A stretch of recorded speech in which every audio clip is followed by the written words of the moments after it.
दोस्तों आज हम एक्सप्लेन करने वाले हैं हाल ही में आई एक कमाल की मूवी राइफल क्लब को, जो कि आपको जरूर पसंद आएगी। इसलिए वीडियो को अभी लाइक कर दीजिए। हम चलिए कहानी शुरू करते हैं। तो मूवी की शुरुआत 1996 में मैंगलोर शहर के एक क्लब से होती है, जहां दयानंद नाम का आदमी अपने छोटे बेटे बिच्छू का जन्मदिन मना रहा था। दयानंद वहां का बहुत बड़ा गन स्मगलर है और उसके दो बेटे हैं, जिसमें बड़े बेटे का नाम है भीरा और छोटे बेटे का नाम है बिच्छू। फिर बर्थडे पार्टी में दयानंद स्टेज पर चढ़कर अपने बड़े बेटे और छोटे बेटे को सबसे मिलवाता है, और यहाँ बाप और बेटे की जोड़ी देखकर हम समझ पाते हैं कि ये लोग कितने बिगड़ैल हैं। अब अगले सीन में हम अली नाम के एक आदमी को देखते हैं, जो अपनी डांस पार्टनर को गाइड कर रहा होता है, और वो लोग डांस परफॉर्मेंस को लेकर बहुत ज्यादा एक्साइटेड दिख रहे थे। लेकिन यहाँ दूसरी ओर दयानंद अपने क्लाइंट्स के साथ गन डीलिंग कर रहा था। क्लाइंट्स के कम पैसा देने पर वो डील कैंसिल कर देता है। फिर सीन दोबारा से अली की तरफ जाता है। अब अली और नाडिया का डांस परफॉर्मेंस स्टार्ट हो जाता है, और वो दोनों बहुत अच्छा डांस कर रहे थे, जिसे देखकर बिच्छू और उसके दोस्त एंजॉय कर रहे होते हैं। मगर बिच्छू के दोस्त बीच बीच में गर्ल डांसर से बदतमीजी कर रहे थे। डांस परफॉर्मेंस के बाद अली और नाडिया आपस में प्यार भरी बातें करने लगते हैं, लेकिन तभी वहाँ बिच्छू आ जाता है और नाडिया को हार्ट शेप का बैलून गिफ्ट करके उसे अपनी गर्लफ्रेंड बनने का ऑफर देता है। साथ ही वो नाडिया को किस करने के लिए कहता है, जिस पर अली को गुस्सा तो बहुत आता है और वो बिच्छू को पहले प्यार से समझाता है, मगर वो तो अभी भी बदतमीजी करता है, तो नाडिया उसे तमाचा मार देती है। इस पर बिच्छू गुस्से में अली को गोली मारने के लिए आगे बढ़ता है, लेकिन तभी अली उसे एक लात मारता है और वो बिल्डिंग की खिड़की से नीचे गिर जाता है, जो देखकर अली तो हैरान था। हालांकि तभी अली नाडिया को लेकर वहां से भाग निकलता है। अब कुछ समय बाद जब दयानंद बिच्छू को देखता है, तो वो तुरंत उसे हॉस्पिटल ले जाने को कहता है। यहीं पर सीन कट होता है। अगले दिन कन्नौर में हम शाहजहां को देखते हैं, जो एक मॉडल और एक्टर है। शाहजहां के घर पर उसकी अम्मी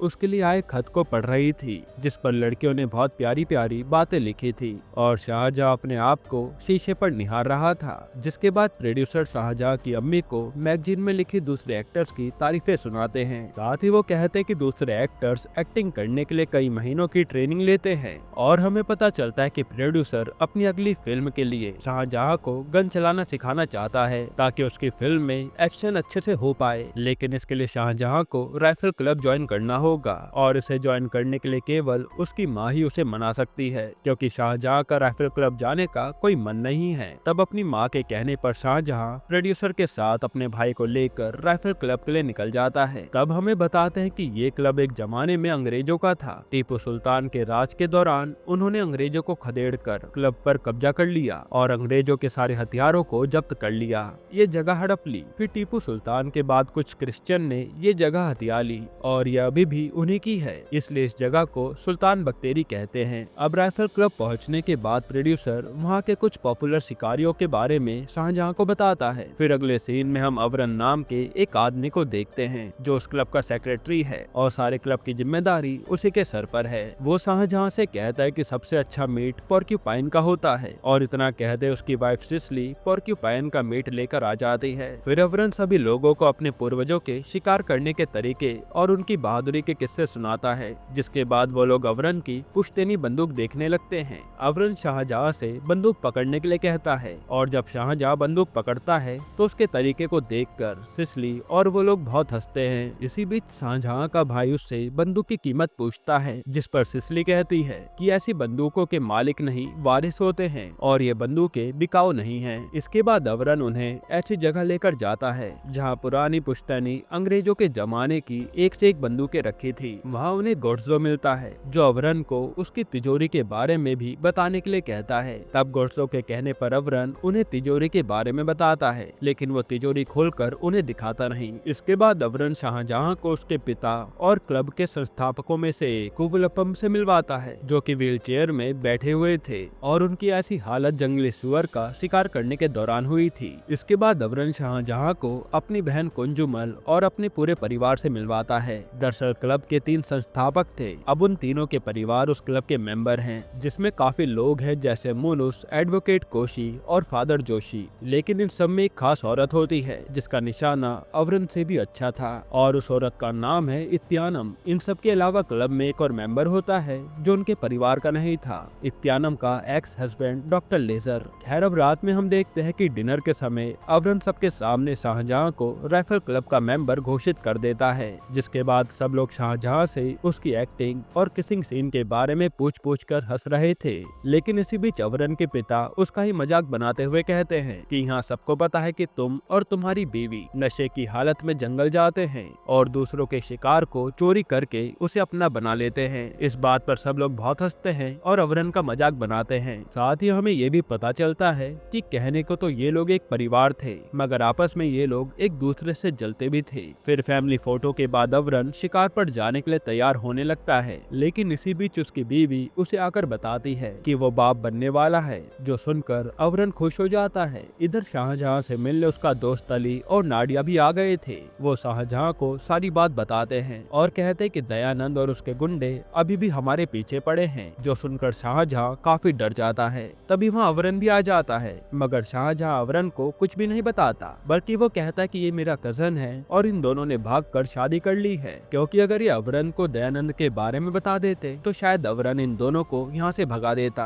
तब अवरन सिसिली को अली और नाडिया का ख्याल रखने के लिए कहकर शाहजहां के साथ शिकार करने चला जाता है। फिर उन दोनों के आगे जाते ही गोड्जो अवरन का मजाक उड़ाने लगता है, जिस पर सभी लोग बहुत हंसते हैं। अब एक तरफ अवरन अपने साथियों के साथ शिकार पर निकल गया था, वहीं दूसरी ओर अली और नाडिया अवरन के परिवार को सब सच बता देते हैं, क्योंकि उन्हें किसी को धोखे में नहीं रखना था। जिसके बाद वहाँ सिसिली आती है और कहते कि तुम टेंशन मत लो, हम लोग मिलकर सब हैंडल कर लेंगे, क्योंकि तुम शाहजहां के कजन जो हो। फिर अगले सीन में हम देखते हैं कि उन लोगों ने क्लब के अंदर ही एक बार बना रखा था, जहां वो लोग शराब पीकर डांस कर रहे थे और क्लब के बाहर इत्यानम और उसकी बहन सिगरेट पी रही थी। लेकिन तभी वहाँ बीरा आ जाता है और इत्यानम से बदतमीजी से बात करते हुए कहता है कि यहाँ का ऑनर कौन है, क्या यहाँ कोई मर्द नहीं है। तब इत्यानम जवाब देते हुए अपनी गन उसके नीचे लगा देती है। तब इत्यानम की बात सुनकर वो डर जाता है और वहाँ से निकल लेता है, लेकिन बाहर जाते ही वो तुरंत अपने डैड को कॉल करके उन्हें सब बताता है। तब दयानंद उसे कुछ भी एक्शन लेने से मना करता है, लेकिन उसका लड़का ये बात मानने को तैयार नहीं था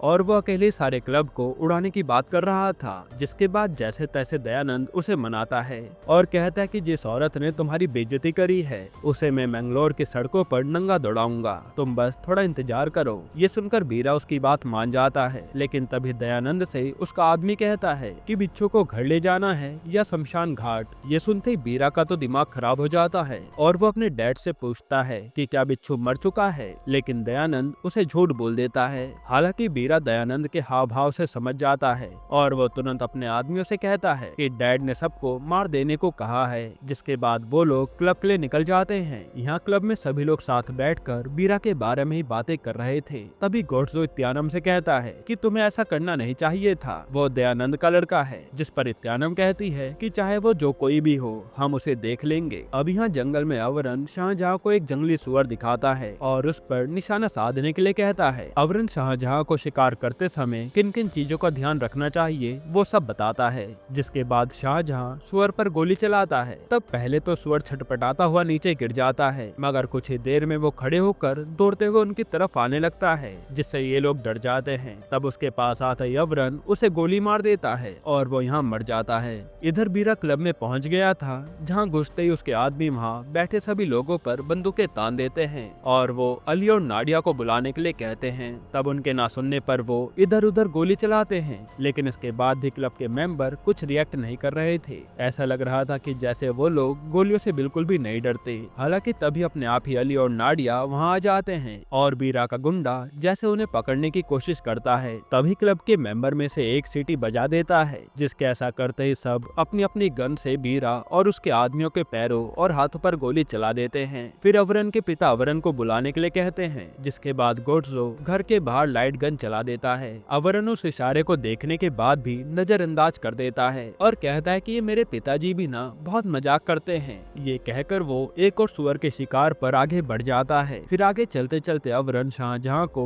अपने बचपन के किस्से सुनाते जा रहा था, लेकिन तभी अचानक उसे हिरन दौड़ता हुआ दिखता है और वो तुरंत शाहजहां शाहजहां के अगल बगल घेरा बना लेता है। फिर शाहजहां के पूछने पर वो उसे बताता है कि यहाँ आसपास बाघ है, इसलिए उन्हें सावधान रहना होगा। इधर राइफल क्लब में डॉक्टर लेजर बीरा और उसके जख्मी गुंडों का इलाज कर रहे थे, मगर अब दयानंद भी वहाँ आ चुका था और उसके आते ही बीरा के गुंडे उसे सब कुछ बता देते हैं, जो सुनकर दयानंद भी चौंक जाता है। फिर वो अपने सारे कपड़े उतार कर क्लब में पहुँच जाता है और सभी से कहता है कि मैं यहाँ पर अकेला आया हूँ, मुझे बस मेरा बेटा वापस कर दो, मैं किसी को कुछ भी नहीं कहूँगा। तब अपने पिता की आवाज सुनते ही बीरा अंदर से निकल कर आ जाता है और फिर दयानंद उसे लेकर चुपचाप वहाँ से चला जाता है। यहाँ से सिसिली अपने कुत्ते रूबी के गले में एक पट्टा पहनाकर उसे अवरन के पास भेज देती है। वही अवरन घेरा बनाकर बाघ के आने का इंतजार कर रहा था और उसी दौरान वो शाहजहां को नए नए रूल्स भी समझा रहा था। वो शाहजहां से कहता है कि शिकार का एक नियम है कि जिस जानवर का शिकार करा जाए उसे खा लिया जाए, वरना कोई और भी उसका शिकार कर सकता है। फिर कुछ देर बाद अवरन को रूबी सामने आता हुआ दिखता है, लेकिन वो जैसे उसकी तरफ बढ़ता है, बाघ रूबी की तरफ झपट्टा मारकर उसके धड़ को ले जाता है और सर को वहीं फेंक देता है। इसके बाद अवरन रूबी के पास आता है और उसकी ऐसी हालत देखकर सर पर हाथ रख के मन ही मन रोने लगता है। तब अचानक से उसकी नजर पट्टे पर लगी चिट्ठी पर जाती है, जिसमें लिखा था कि क्लब अंडर अटैक, जो देखकर वो हैरान था।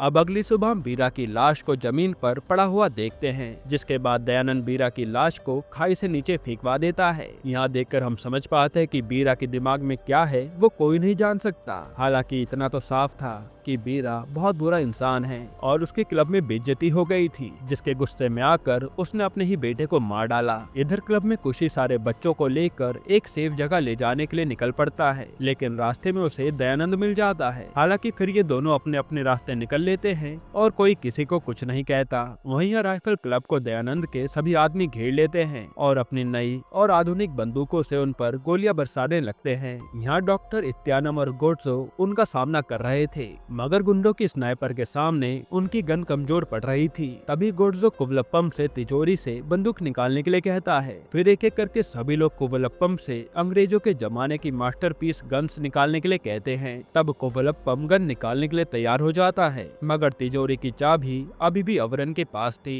तब तक के लिए मेड लोटियापा से बॉम्ब फेंकने के लिए कहती है और लोटियापा बॉम्ब तो फेंक देता है, मगर स्नाइपर के निशाने से बॉम्ब हवा में ही फट जाता है, जिससे लोटियापा बुरी तरह घायल भी होता है। ये सब देखकर अब गोट्सो तिजोरी खोलने के लिए सिलेंडर को तिजोरी के पास फोड़ देता है, मगर जब वो अंदर जाकर देखता है तो तिजोरी पूरी खाली थी। ये देखकर वो हैरान हो जाता है कि यहाँ जो गन रखी थी वो कहाँ चली गई। फिर गोट्सो कुवलप्पम के ऊपर बंदूक तान कर पूछता है कि तिजोरी की बंदूकें कहाँ है। तब ज्यादा दबाव डालने पर कुवलप्पम कहता है कि उसने और अवरन ने उन बंदूकों को किसी सेफ जगह पर रख दिया है, ताकि अगर कभी यहाँ छापा पड़े तो पुलिस को वो बंदूकें न मिले। तभी अचानक बाहर बंदूकों की आवाज सुनाई देती है, तो फादर बोलते हैं कि मेरा शेर आ गया और यहाँ अवरन रस्सी से फिसलते हुए 2-3 गुंडों को मारता हुआ एंट्री लेता है और बाकी गुंडे वहाँ से भाग निकलते हैं। जिसके बाद वो सभी लोग इकट्ठा होकर प्लान बना रहे होते हैं कि वो लोग दयानंद से कैसे लड़ेंगे। इधर दयानंद अपने गुंडों पर चिल्ला रहा होता है कि वो लोग वहाँ से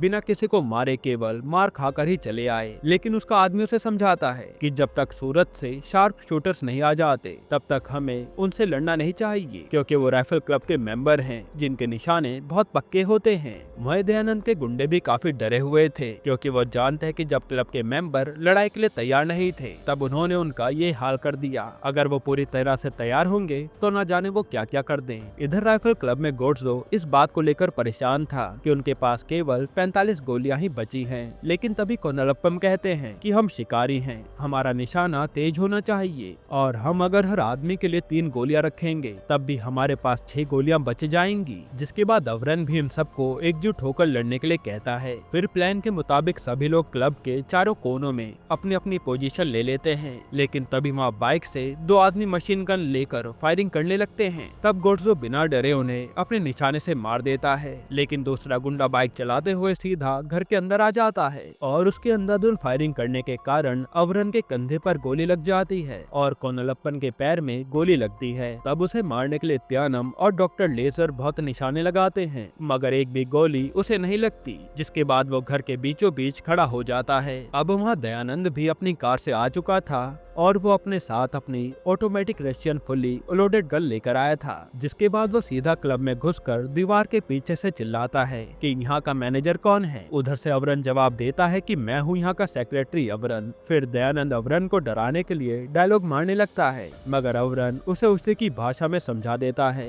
इधर डॉक्टर इत्यानम और सभी घर वाले अपनी अपनी गोलियों से गुंडों को घेरने में लगे थे, लेकिन तभी कुछ गुंडे शाहजहां के कमरे में घुसने की कोशिश करते हैं, मगर शाहजहां और अली मिलकर उन्हें वहीं धूल चटा देते हैं। वहीं यहाँ दयानंद और उसका भाई अवरन को ढूंढने के लिए आगे बढ़ते हैं, लेकिन तभी गोड्सो बड़ी चालाकी से लोहे के मास्क पर गन चलाता है, जिसके रिफ्लेक्शन से गोली जाकर दयानंद के भाई के लग जाती है, जो देखकर दयानंद भी हैरान था। फिर दयानंद धीरे धीरे गुस्से में आगे बढ़ता जा रहा था, मगर उसे अपने लोगों की लाश के अलावा कुछ भी नहीं दिखता, और जब वो समझ जाता है कि उसके सभी लोग मारे गए हैं, तो वो दीवार के पीछे से अवरन को वेस्टर्न मूवी की तरह 1 वर्सेस 1 फाइट के लिए बुलाता है। तब जैसे दयानंद दीवार से हटकर कमरे में जाता है, वो देखता है कि सारे क्लब मेंबर्स बंदूक ताने उसी की ओर खड़े थे। तब दयानंद बड़ी चालाकी से ट्रिगर पर हाथ रखता है ताकि वो इन लोगों को एक ही बार में मार सके, लेकिन उसके ऐसा करते सैकड़ों गोलियां उसके शरीर से आर पार हो जाती हैं, और दयानंद, उसका परिवार और उसके बाकी सारे गुंडे यहीं मारे जाते हैं। जिसके बाद एक बार फिर राइफल क्लब के मेंबर शानो शौकत से अपनी जिंदगी गुजारने लगते हैं,